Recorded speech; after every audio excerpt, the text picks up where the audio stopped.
Kejadian 11 ayat 27 sampai 32 demikian. Inilah riwayat keluarga Terah. Terah mempunyai anak Abraham, Nahor, dan Haran. Haran mempunyai anak Lot. Ketika Terah ayahnya masih hidup, Haran meninggal di negeri kelahirannya di Ur Kasdim. Abram dan Nahor masing-masing mengambil istri. Istri Abram ialah Sarai, dan istri Nahor ialah Milka, anak Haran. Haran itu ayah Milka dan Yiska. Sarai mandul, tidak mempunyai anak. Terah membawa Abram anaknya dan Lot cucunya, yaitu anak Haran, serta Sarai menantunya, istri Abraham anaknya itu. Ia berangkat bersama mereka dari Ur Kasdim untuk pergi ke tanah Kanaan. Lalu mereka sampai ke Haran dan menetap di sana. Umur Terah 205 tahun dan ia meninggal di Haran. Sampai di sana yang berbahagia, yang mau mendengarkan firman Tuhan, memelihara serta melakukannya. Haleluya. Bapak Ibu yang dikasihi Tuhan, pernahkah kita punya rencana? Sebuah rencana besar, entah itu bepergian atau membangun sebuah bisnis, sebuah usaha. Tapi di tengah perjalanan tidak berjalan mulus sesuai dengan apa yang kita rancangkan, yang kita rencana. Ada hambatan, ada kendala. Bisa hambatan itu datang dari luar. Entah gangguan orang lain kah? Entah situasi bencana kah? Keadaan politik dan yang lainnya. Sehingga memaksa kita berhenti. Atau bisa juga hambatan itu dari dalam diri kita. Kita enggak berniat lagi, enggak semangat lagi untuk meneruskan rencana itu. Terhenti. Apa yang sebaiknya dilakukan ketika berhenti di situ? Mungkin bagi banyak orang penuh dengan kecewa, kekesalan, menyalahkan keadaan, menyalahkan situasi. Mestinya aku berhasil. Mestinya aku sudah menikmati hasilnya. Tapi gara-gara dia nih, yang bikin rusuh, yang bikin berantakan rencana. Ini yang kebanyakan orang alami. Padahal bisa jadi situasi atau suasana yang berhenti itu memberi kesempatan untuk kita melihat kembali, evaluasi lagi. Jangan-jangan ada yang keliru. Jangan-jangan ada yang salah dengan kita melangkah.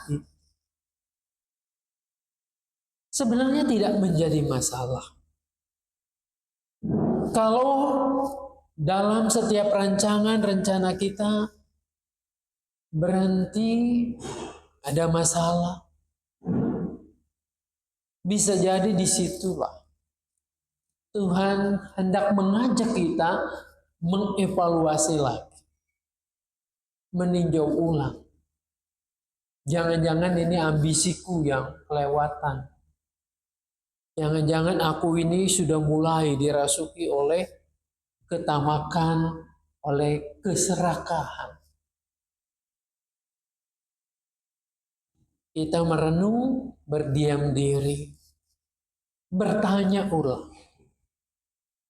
Apa maksud Tuhan yang harus kita ikuti itu?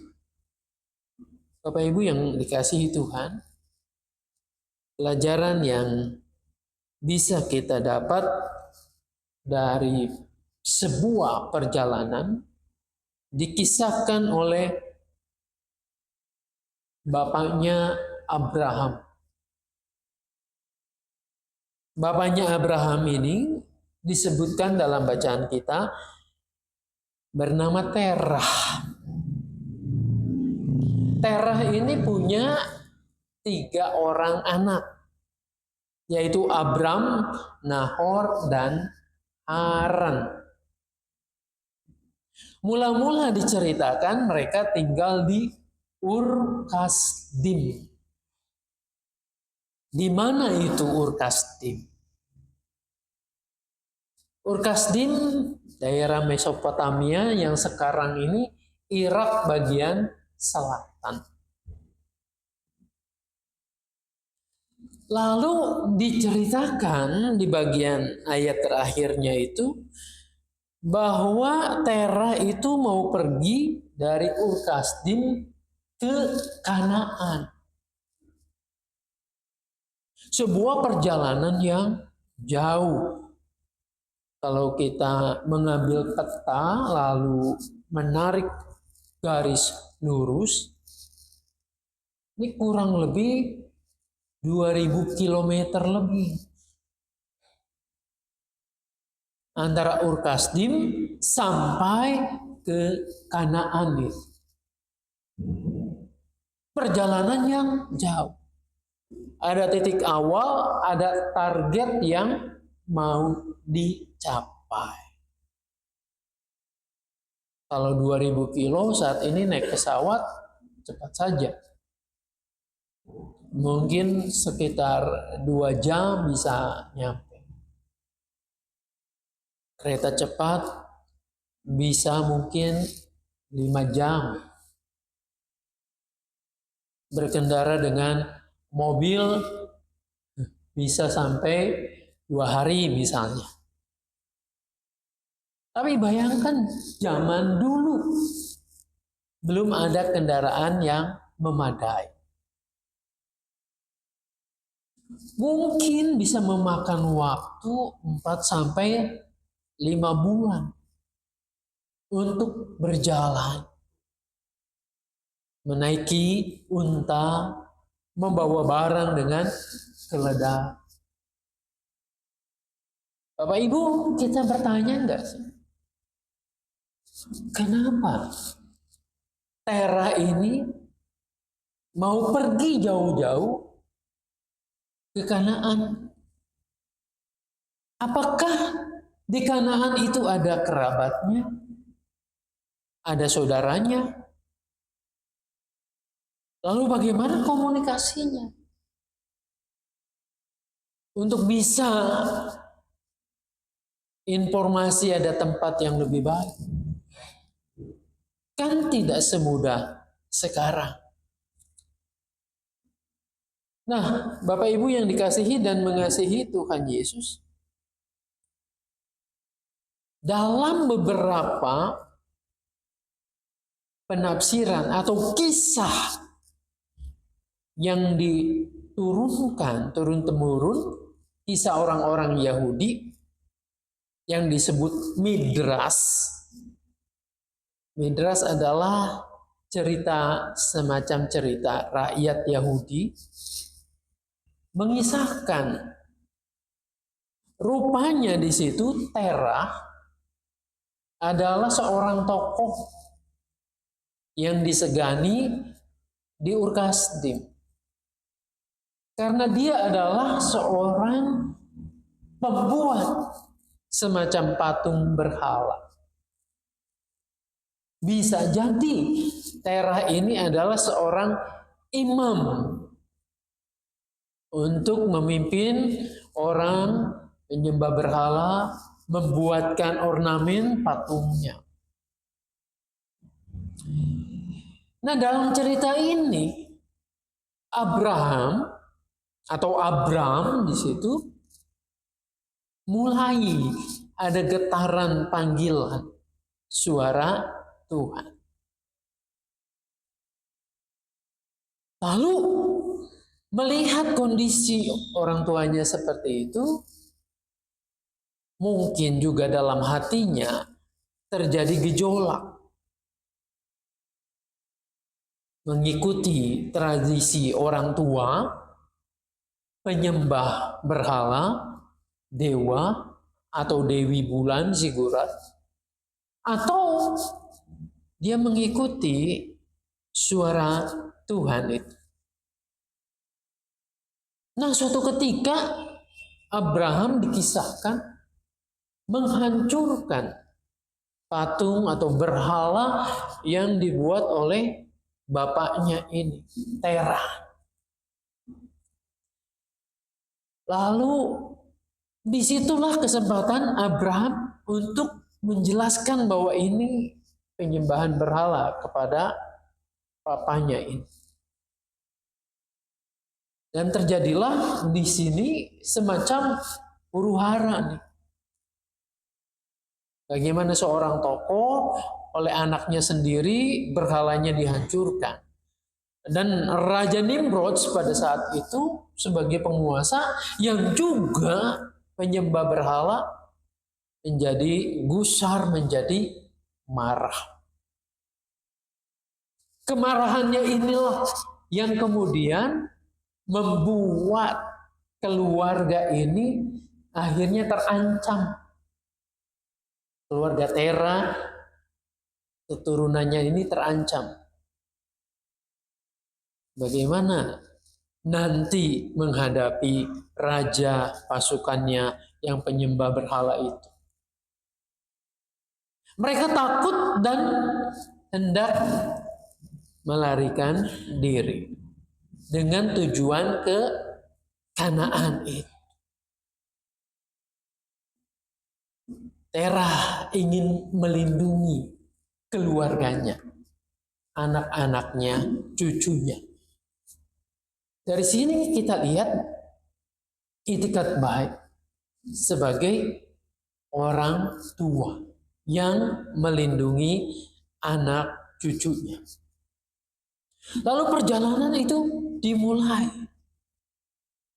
dari Ur Kasdim yang akan menuju Kanaan. Langkah itu dimulai berhari-hari. Kalau sehari berjalan 20-25 kilo, mereka terus berjalan dan akhirnya sampai di daerah yang bernama Haran. Ini menarik ya. Nama salah seorang anaknya yang meninggal yaitu Haran. Jadi kan di situ disebutkan ada Abraham, Nahor, dan Haran. Nanti Haran punya anak namanya Lot. Ya. Nah, bisa jadi ini ketika si Terah berjalan dan terhenti langkahnya di sebuah daerah, kan belum ada yang kasih nama. Namanya apa? Belum ada orangnya. Ya sudah, di situ kasih nama anaknya yang sudah meninggal itu dengan nama Haran. Di Haranlah di situ langkah Terah terhenti. Di Haranlah akhirnya Terah berusaha, membuka ladang, beternak, lalu di situ mereka hidup dalam keluarganya. Langkahnya terhenti di sini. Sampai akhirnya Terah pun meninggal di situ. Tidak sampai ke negeri yang dituju, Kanaan itu. Namun di sini kisah ini jadi menarik. Dari Terah yang merancangkan sebuah perjalanan yang nantinya itu oleh Tuhan dijanjikan kepada Abraham, nantinya kamu akan masuk ke sana, negeri perjanjian itu. Meskipun juga Abraham tidak masuk ke sana ya, akhirnya ia juga harus berhenti, tapi anak cucunya nanti yang akan mewarisi negeri perjanjian itu. Langkah ini terhenti, tetapi keturunannya lalu akan melanjutkan, meneruskan, menjauhi penyembahan berhala di Ur Kasdim itu, terhenti tapi mempersiapkan jalan dan kehidupan yang akan lebih baik, memperbaharui panggilan, memurnikan panggilan itu kepada anaknya yaitu Abram. Nah, refleksinya buat kita apa? Pelajarannya. Bisa jadi kita punya rencana indah. Mungkin awalnya buat kita. Entah karena kita menghadapi kehidupan yang susah, kehidupan yang tidak mudah. Kita mungkin dalam hati akan mengatakan, jangan sampai anak cucuku mengalami penderitaan yang aku alami. Dia harus lebih baik. Generasi kemudian itu harus lebih baik. Maka kita mulai dari diri kita untuk membangun atau memulai langkah awal. Sampai nantinya seperti apa mungkin kita belum melihatnya. Saya kira inilah juga yang dilakukan oleh Terah. Di Kanaan ada, tidak tahu. Sampai atau tidak ke sana, tidak tahu juga. Yang penting aku berproses menjalani. Langkah step by step jalani. Ketika ada kendala, ketika ada hambatan, tidak usah merasa berdosa kalau kita mengatakan, saya kok terhenti di sini. Tujuan saya kok nggak berhasil di sini. Ingatlah kita sudah meletakkan dasar dan nantinya anak cucu kita itu meneruskannya sampai di sana. Abraham meneruskannya. Abraham melangkah mendengar suara Tuhan meskipun dia tidak tahu juga nantinya negeri perjanjian itu seperti apa. Jauhnya seperti apa? Nanti anak yang dijanjikan bagaimana? Tapi dia tetap terus berjalan. Saya menuliskan dalam renungan nanti buat besok. Martin Luther King Jr. pernah mengatakan sikap iman itu adalah seperti orang naik tangga. Kalau kita nih mau naik ke loteng ke lantai 2, kita kan pasti menggunakan tangga. Saya melihat di Mangga Besar nggak ada tuh yang bisa ginkang ya. Dari lantai 1, lantai kedua. Tapi harus menaiki anak tangga. Itu secara nalar logika kita. Bisa nggak kita ujuk-ujuk ada di lantai 2, di loteng, tanpa kita naiki anak tangga itu? Tapi percaya nggak kalau tangga itu bisa membawa kita naik? Percaya ya? Percaya itu berarti belum cukup kalau tidak kita melangkah. Nah, disitulah Abraham juga nantinya akan melangkah. Martin Luther King mengatakan iman itu dia akan melangkah menaiki anak tangga, bahkan ketika anak tangga yang lain tuh nggak kelihatan. Bahkan hanya kalau satu step saja kelihatan, dia berani naik. Kan Abraham nggak melihat tuh, belum melihat suburnya kayak apa, tantangannya kayak apa, nanti negeri perjanjian itu. Tapi dia melangkah, terus melangkah. Nah, saya pikir ini juga diwarisi Abraham melalui papanya Terah yang melangkah dari Ur Kasdim hingga terhenti di situ di Haran. Ya. Jadi inilah sikap iman yang diwariskan. Mewariskan iman itu tidak mudah. Maka kita harus melatihnya sejak awal. Anak cucu kita akan melihat oma, papanya, mamanya. Oh iya ya, dia begitu rupa gigih mempertahankan imannya. Percaya betul sama Tuhan. Maka aku harus melanjutkan iman itu untuk menghadapi tantangan dunia yang tidak mudah ini. Nah, disinilah pelajaran dari riwayatnya keturunan dari Terah. Meskipun awalnya penyembah berhala, tapi ia bisa menghantarkan, menjagai keturunannya, termasuk Abram itu, untuk menjadi bapa leluhur orang percaya. Nah, kita akan mengikuti iman yang seperti ini, bukan iman yang ujuk-ujuk, tiba-tiba jadi, tiba-tiba usahanya berhasil, jadi miliarder, hidupnya sukses, nggak pernah menderita. Nggak ada ceritanya begitu dalam kisah di Alkitab. Alkitab mengisahkan tentang bagaimana iman itu diterjemahkan dalam kesetiaan, melangkah, walaupun tidak tahu Tuhan akan menunjukkan kemana.